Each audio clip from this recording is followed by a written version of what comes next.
Xo'p, bugun nima haqida gaplashamiz bugun? Hozirgi kunda ko'plab insonlarda hayotida uchraydigan, stress deymizmi buni, o'y-xayol deymizmi, uh, ko'pchilikda hayotidan, ya'ni ko'pchilik shu fikrga boradigan mavzu haqida gaplashamiz. Xo'p, hozirgi kunda insonlar nima haqida o'ylaydi? Ko'plab insonlar hozir mana tarmoqlarda ham shunga misol ko'proq shu mavzuda temalar ketadi. Endi misol nima desak ekan, agar deydi inson ko'proq pulim bo'lsa baxtli yashayman deb o'ylaydi yoki baxtli bo'laman deb o'ylaydi. Yoki yaxshigina ishim yoki chiroyli mansabim bo'lsa, kattaroq mansabim bo'lsa yoki yaxshi mansab yoki yaxshi oylikli ishim bo'lsa deb o'ylaydi. Yoki kattagina uyim, hovli joyim yoki kimdir katta mashinam yoki qimmatbaho mashinam bo'lsa deb o'ylaydi. Endi yana kimdir o'ylashi mumkin, insonni hayotida har xil sinovlar bo'ladida. Kimgadir g'am kelishi mumkin, yaqinidan ayriladi, rizq torayadi yoki kasbidan ketishi mumkin, ishdan ketishi mumkin. Yoki hozir eng ko'p insonlarda uchraydigan narsa, misol o'zim ham guvohman, hamma joyda ham misol tarmoqlar haqida gapiryapman, lekin tarmoqlar haqida alohida tema gapirib chiqmoqchiman, chunki tarmoqlar bu alohida katta tema. Bu haqida o'zim fikrlarim bor, uni alohida olib chiqaman hali. Ya'ni hozirgi kunda eng ko'p muammo bo'ladigan narsa kelajakdan xavotir olish. Shunaqa muammolar bo'lganda inson mana ikki xil muammo. Kimdir boy bo'lganimda bunaqa bo'lardim deydi, boshqa bo'lardim deydi. Bu inson plyus haqida o'ylayapti. Ya'ni inson plyusga kirish haqida o'ylayapti. Mashinam bo'lsa, yaxshi kasbim bo'lsa, endi musibat yetdi deylik, musibat yetdi, yaqinidan ayrildi yoki o'zini sevimli kasbidan yoki qimmatbaho biror narsadan ayrildi, ya'ni minusga qarab ketdi deylik. Bu tarafni minus deb olaylik, endi rizq torayishini endi minus deb olaylik. Endi mana shunaqa damlarda inson tushkunlikka tushib qoladi. Tushkunlikka tushib qoladi. Inson g'amga botib qoladi. Ya'ni tushkunlikka tushib, xavotirlanib qoladi.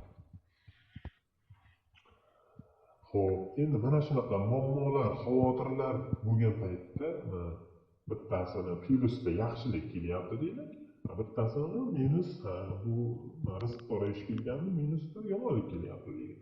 Endi iymon sharti bor edi. Iymon keltirganlarning ichida misol iymonning ikkita farzi bor edi. Shu farzlardan ichi yaxshilik ham, yomonlik ham kimdan? Alloh taolodan. Ya'ni Alloh taolodan yaxshilik ham, yomonlik ham lekin Alloh taolodan ekan. Endi Alloh taolo Araf surasi 28-oyatida aytayaptiki: "Ala bi zikrillahi tatma'innul qulub." Ya'ni ogoh bo'ling. Ogoh bo'ling. Allohni zikringlar qalblar orom olur deyapti. Ya'ni bundan oldi keladi. Iymon keltirganlar ogoh bo'ling deydi. Ya'ni yaxshilik ham iymon keltirgan bo'lsangiz, nima edi shartning ichida? Yaxshilik ham, yomonlik ham nimadan edi? Allohdan. Allohni zikr qilish bilan nima ekan? Qalblar orom olar ekan. Endi Allohga kimdir ishongan bo'lsa, Alloh borligiga ishonsa, albatta unga iymon keltirgan bo'lsa, mana bu oyat unga juda ham asqotadigan oyat. Ya'ni ogoh bo'ling deyapti. Allohning zikrilar qalblar orom oladi. Albatta u kim bo'lsa, Allohga iymon keltirgan bo'lsa ekan. Ya'ni shuni bilishimiz kerakki, bugungi haqiqat deyolmayman. Bu 14 asr oldin chiqarilgan bu haqiqat o'z aslida oyatda doimgi haqiqat. Bundan keyingi necha asr keladigan bo'lsa ham bunga ham haqiqat bo'ladi, shunaqa.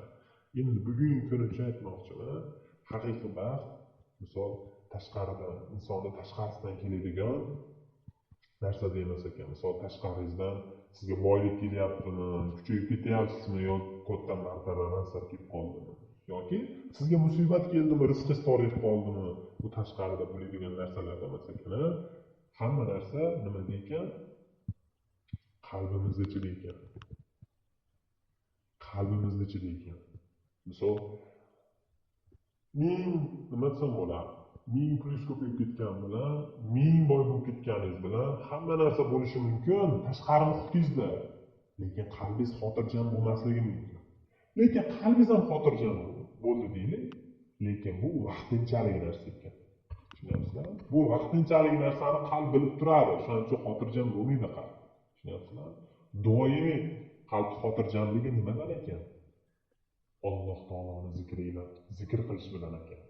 Alloh taoloni zikr qilish bilan qalb iymon keltirgan bo'lsangiz, qalbingiz mana ekan orom olar ekan. Shuning uchun hammamizni Alloh taoloni zikr qiladigan bandalar qatoridan qilsin inshaalloh. Shu videoni Alloh rizoligi uchun ulashib qo'ying. Hammamiz uchun